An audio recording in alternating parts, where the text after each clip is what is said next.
Hey, let me show you how you can fix no media sound on your Sony WH-1000XM4. So you can do three things.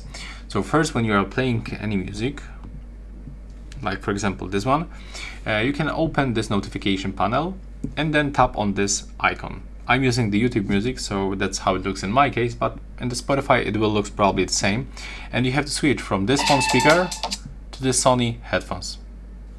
If it doesn't work for you, you can go forward and open the Bluetooth settings, tap on the settings icon, and here be sure that the media audio is enabled.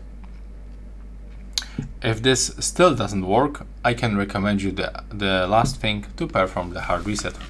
So you have to power off your headphones by holding this power button. Then when they are turned off, we have to use two buttons combination. We have to click and hold them until this indicator starts blinking quickly.